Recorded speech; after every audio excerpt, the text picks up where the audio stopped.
Warning, incoming game over. Warning, incoming game over. Woof! Well, if you want to talk about a frustrating game, if you want to talk about a loss that made you shake your head the most so far this year for the Edmonton Oilers, today had to be that game as the Oilers fall 5-3 to the Anaheim Ducks on the road. Their final road game of 2024, a game in which the Oilers had not one, but two multi-goal leads that they let slip away against a team that had not beaten them in over 2 seasons. Anaheim today broke a 7-game skid against the Oilers, and once again, in back-to-back games for Edmonton on this mini road trip in California, the Oilers have another 3-point game. Once again, the Oilers split points to a team inside their division, and they go home to face the Utah Hockey Club after going 0-1-1. Not the road trip this team wanted, not the result they needed, as this team gets 1 point of a possible 4 on the road. And plain and simple, this is a game in which Edmonton should have had Leon Draisaitl, 2-goal night, 2 power play goals. He's now top NHL when it comes to goal scoring, in the lead in the Rocket Richard chase. And before I continue, we gotta say hello to our friends at Hyperdrive Hockey. Shift into Hyperdrive and get ready to have some fun with their new hockey source for all the biggest stories in hockey, bringing a unique style of broadcasting and commentary with a Quebecois flavor. Hyperdrive Hockey combines top-tier analysis, big stories, pop culture, and a fun atmosphere that will drive debate, make you think, and so much more. Join Max Van Hoot, Daphne Melbouf, and Kevin Larme every Tuesday and Wednesday for your fill on the hockey world. Watch on YouTube, on the Game Over Network channel, or subscribe to the podcast on Apple, Spotify, Amazon. I know you got one of those at least. Or head to our website, thegameovernetwork.com, for more. And a game in which Leon Draisaitl, 2 power play goals. That release, once again, we all see Drive's release. Leon Draisaitl has one of the best shots in all of hockey. Quick, on net, devastating. That got Edmonton started just right. And I said before, I'll say it again. Leon Draisaitl is the MVP. Leon Draisaitl deserves the MVP and probably will get the Rocket Richard the way he's playing. He's definitely in contention for the Rocket Richard right now if he keeps his pace up. He's the kind of guy who can keep his pace up. He's the kind of guy in which his production will fall off too much. He's always been consistent in that aspect. He always has been, always will be. It was a game in which, defensively and in net, this team just didn't do enough. But I do want to say, when people want to come for Evan Bouchard's when he got the 2-0 goal for Edmonton, once again, I mean, yes, there have been times where Bouchard can make a mistake here and there, but he is still getting better defensively. He is still one of the best offensive D-men in the league, and he showed that once again with his 7th goal of the season. People want to say M. Bouchard isn't that good or he's not that productive. Are we forgetting the fact that he was 5th in Norris voting last year? The voters have high priority on Evan Bouchard as a defenseman in this league. He's high quality. This team is better with him on the roster and in the lineup. I know every so often you see those rumors of demote Bouchard, trade Bouchard. You get worse as a hockey team if you get rid of Evan Bouchard. And today, he showed why he is so valuable. He showed once again what he brings to this hockey team. So the Bouchard isn't a good asset on this team talk, I once again think is truly beyond silly. I do think it is silly again. But Edmonton I mentioned it there 2 separate times. Had 2 separate goal leads. Let them fall apart. They were up 3-1 in the second period. And they were up 2-0. And they couldn't find a way to put away the Ducks. They weren't getting enough shots on Lucas Dostal. They weren't. They had 5 shots in the first, 8 shots in the second period. Yes, they were up 2-0. But you're not getting enough traffic on Lucas Dostal. You will not win hockey games that way, getting less than 20 shots on net in 2 periods. That will not cut it. 23 shots total in this game tonight as they fall to Anaheim 5-3. The Ducks got 32 on Kellen Pickard. The Ducks got traffic on Pickard and company all game long. In the second period, Edmonton was outshot 17-8. What is up with that? What in the world is up with that? That's not good enough against a team that you have to find a way to put away. You have no choice whatsoever. And Anaheim, they got back into this game. Cutter Gauthier got a shot that beat Pickard. They got them back into this game. Drew Helleson got a shot from the point that beat Pickard. Defensively, it just wasn't a good game. Robbie Fabry, he scored. And of course, Ryan Strome had the game winner. Ryan Strome wraparound. Of course, the ex-Oiler. That's the guy who beats Edmonton. It's Ryan Strome. Oh, mercy, mercy, mercy. Just overall, one heck of a frustrating game for Edmonton as we wrap things up here in the first period.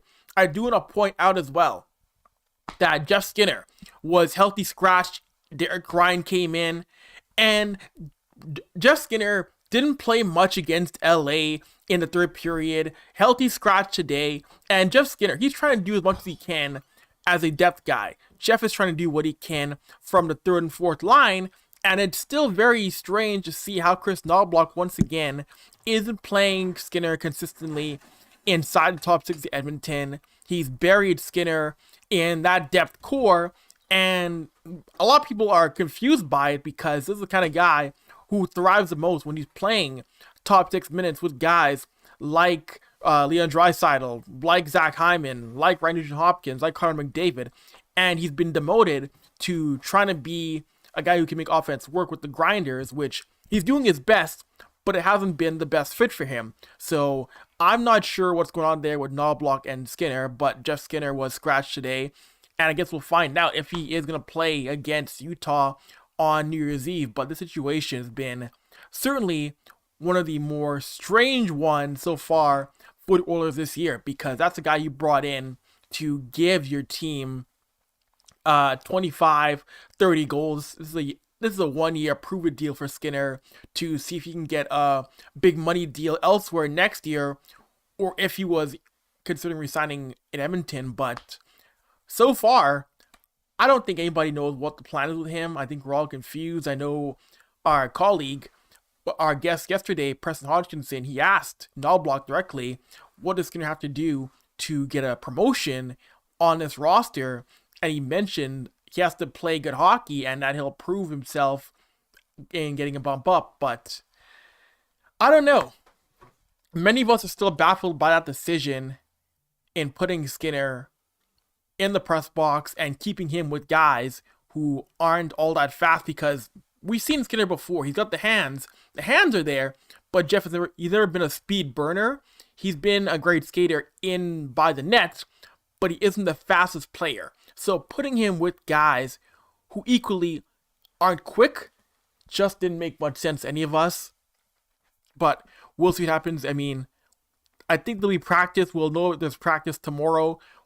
There'll be a morning skate on New Year's Eve. So I'm sure we'll be asking Chris Knobloch what the plan is going forward with Jeff Skinner. I know other people have suggested the idea that he might ask for a trade. He might look elsewhere, which I don't know. I said on the show last night that he wants to be on a playoff team. So any deal with his no movement clause is going to have to pretty much be on a team that's guaranteed to be in the postseason. So a weird situation either way. A very strange matter for this hockey club. And then look at this team defensively. I firmly think, if you're talking about guys who might need to sit for a game or two, Adam Henrique might need to be a guy who, again, needs to sit, have a reset, and look at the game from a different point of view because we know him last year. Good foot soldier, great depth player. But this year, he just hasn't found his stride on that third and fourth line. There have been some guys who've stepped up in a major way. Connor Brown has found his way. Once again, you're seeing Connor Brown's hands have come back to what he was before his knee surgery, before his time in Washington. He's come around.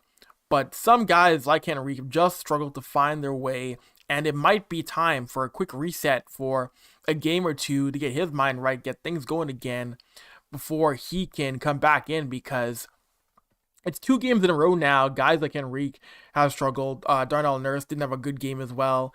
There are a couple of guys in which you got to reset yourselves before you look at Utah again. And this division right now, it's tight. We said before, the Pacific Division is tight with LA right there, with Vancouver trying to stay afloat, with Vegas still on top. And when you're continuously having these 3-point games against no matter who it is in a division, you're hurting yourself when there's teams like LA, like Vegas, who have tiebreakers against you. So you got to find a way to take 2 points.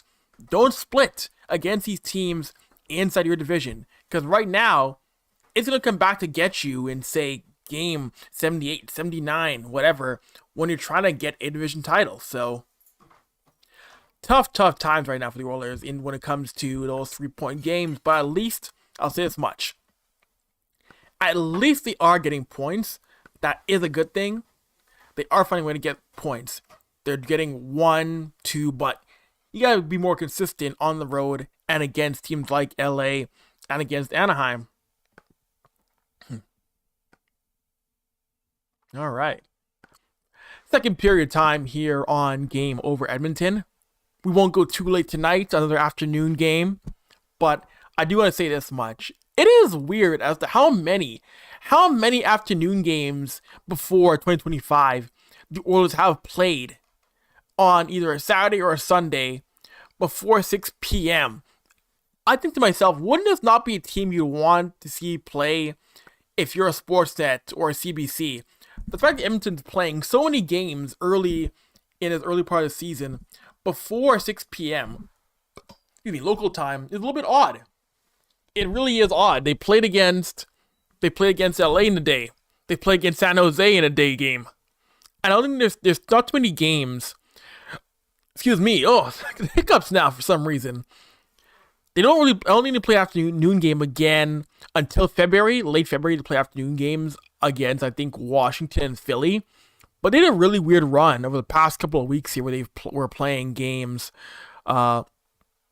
before 6 p.m. Because usually an Anaheim game in California is usually a 6 p.m. local game. It's not usually a 1 p.m. game locally out in California.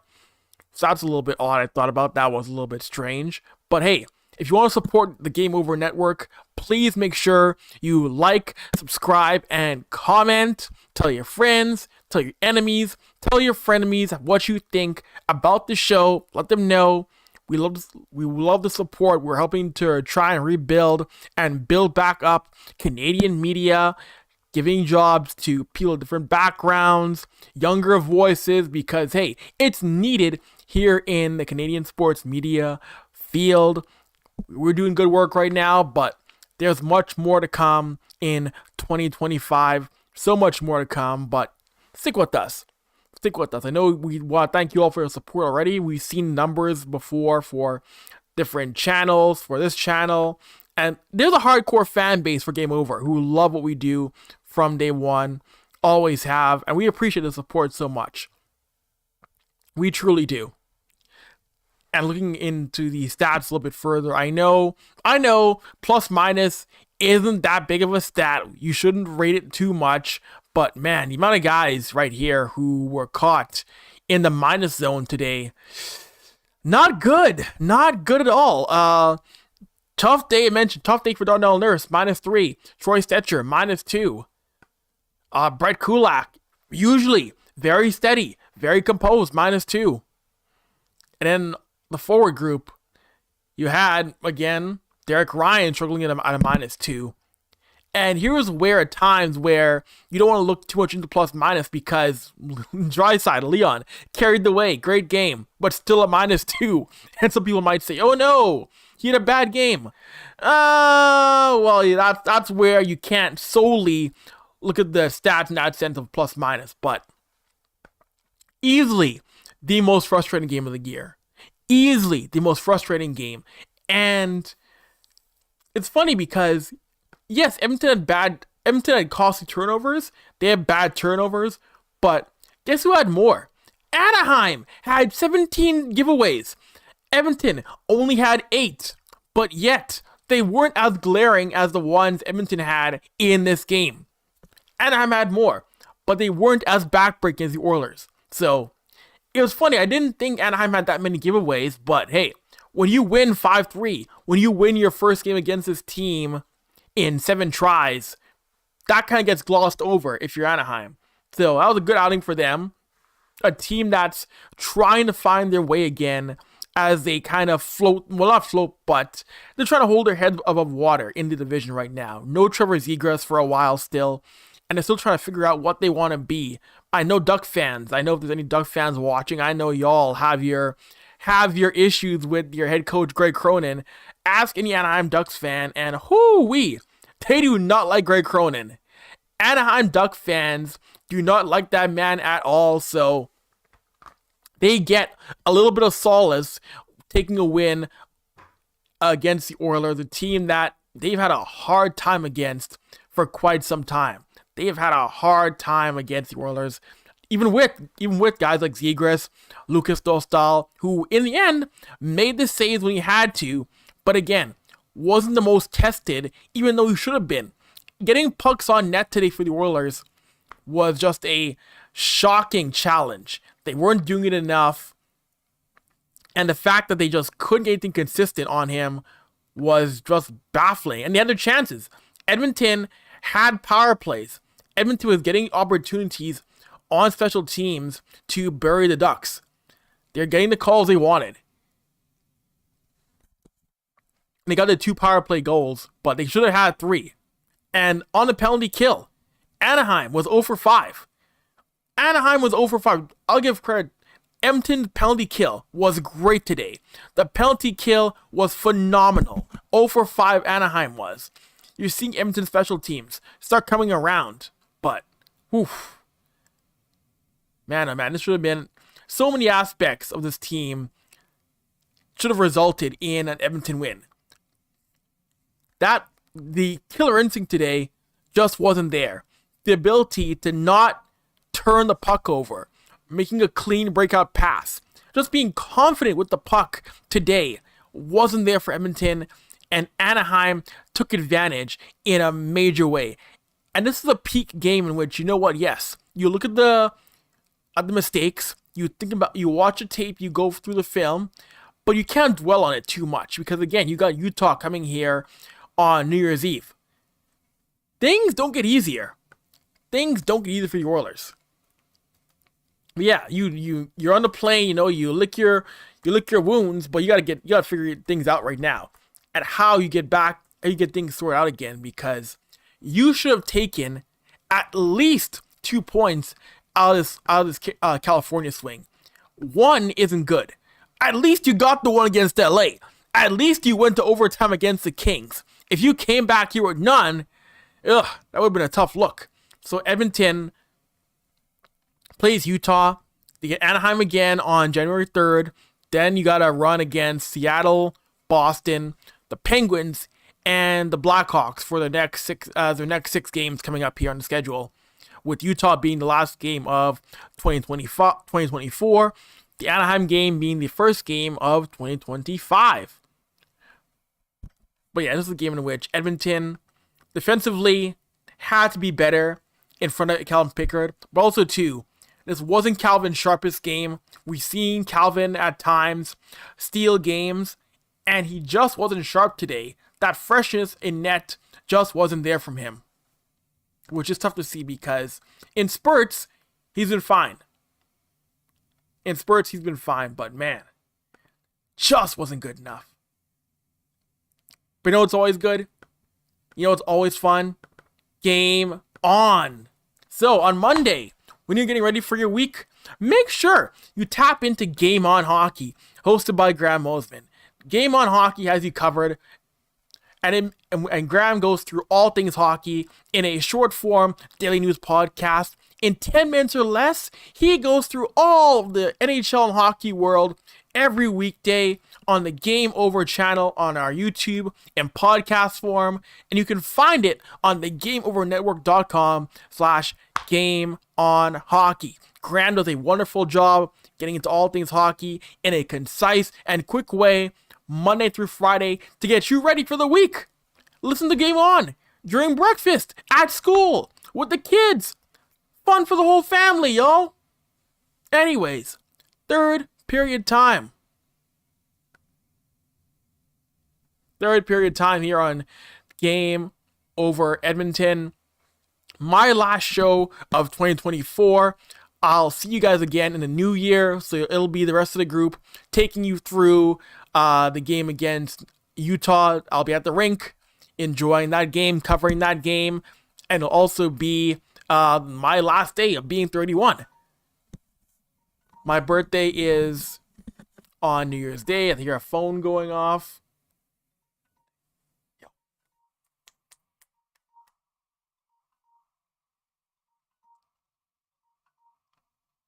Sorry, 1 second, gang. Sorry.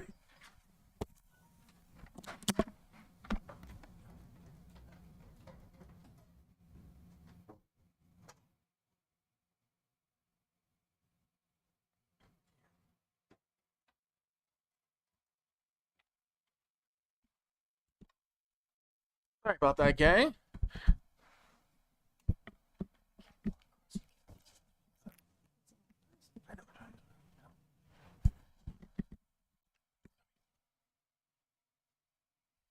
Okay, 1 second.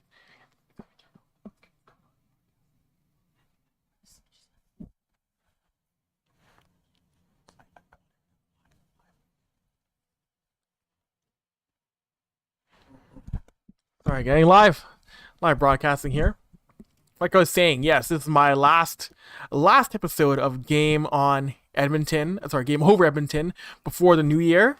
So again, like I said, Utah, Edmonton, the rest of the game will take you through that. Austin, Graham, and Ash. But I'll come back to the show older, wiser, and it'll be fun. It'll be fun to see what this team is doing come the new year. And soon, in a couple minutes here, it'll be time for overtime, so please get your comments, questions into the show, your complaints. Let me know what's on your mind before overtime when it comes to this team. What's the pressing matter in your mind when it comes to the good, the bad on this team right now. And granted, here's the thing. Edmonton is still very much in a playoff spot, very much in the picture of being a playoff team come March and April.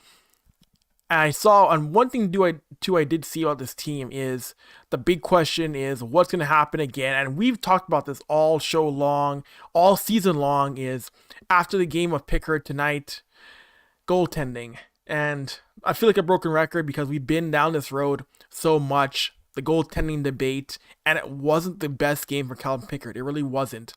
The shots that got by him, he should have had. He really should have, but I just don't see management saying, yes, we're going to make a change in net. We're going to get somebody else in to pair with Stuart Skinner. I know we've gone through it before.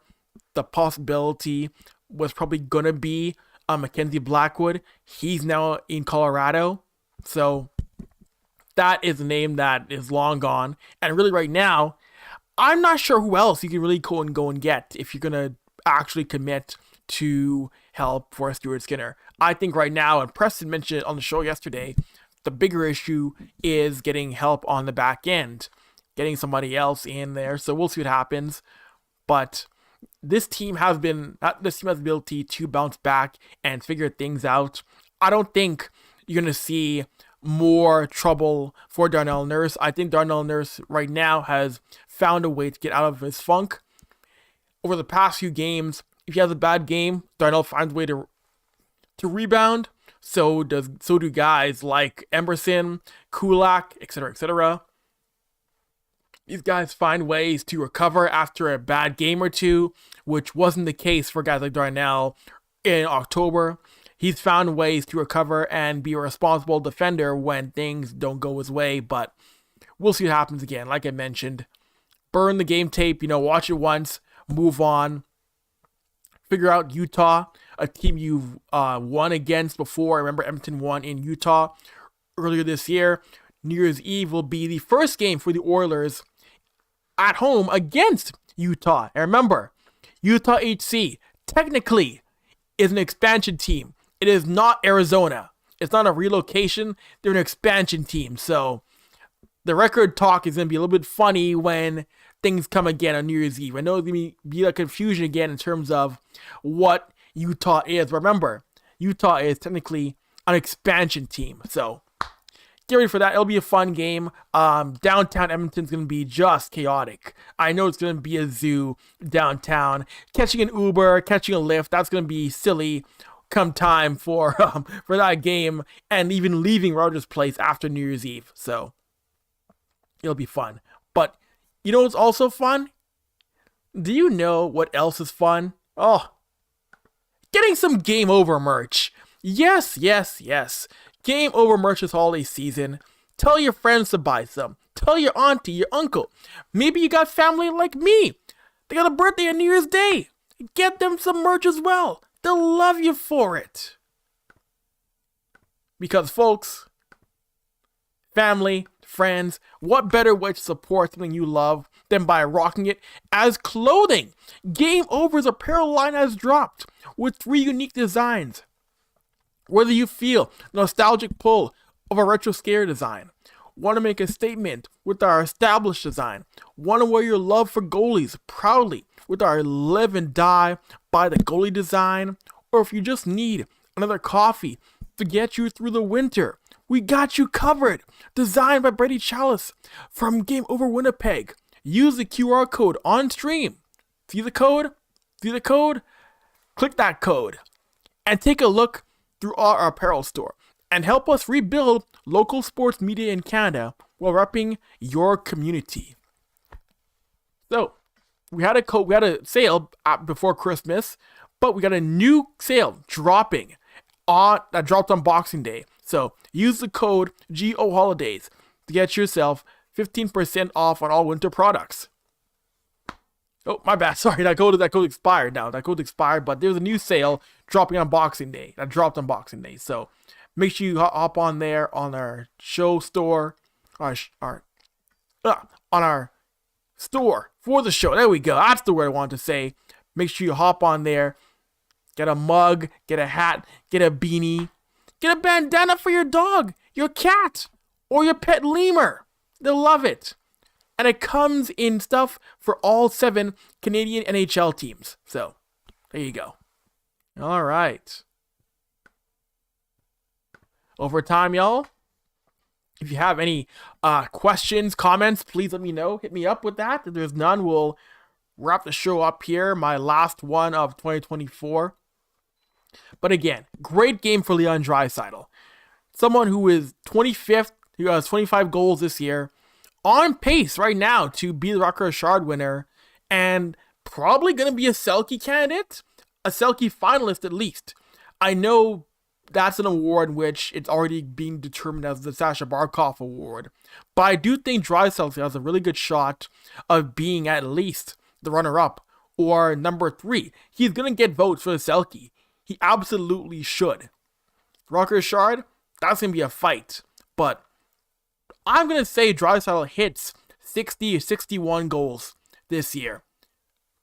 You're seeing him finding ways to get open. You're seeing him finding ways to get to the net. And teams have yet to be able to contain him. And when there have been times where a Leon or a Connor or a Hyman slows down, Draisaitl's play has maintained throughout the year. That consistency is going to be so big for this team come April, come May, come June. So anyways, all right, no questions. We're going to wrap things up here on Game Over Edmonton. Stay safe. Enjoy the new year. Have fun. We'll talk to you again from my end in 2025. And like always, You could have been anywhere else in the world, but you chose to spend a half an hour with me, and I appreciate that. Like, subscribe, and comment to Game Over Edmonton and to all our channels across the network. Good content. Anyways, have fun. We out. Later.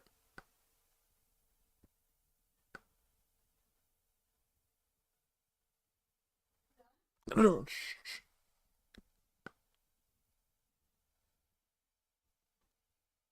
can find the outro. There we go.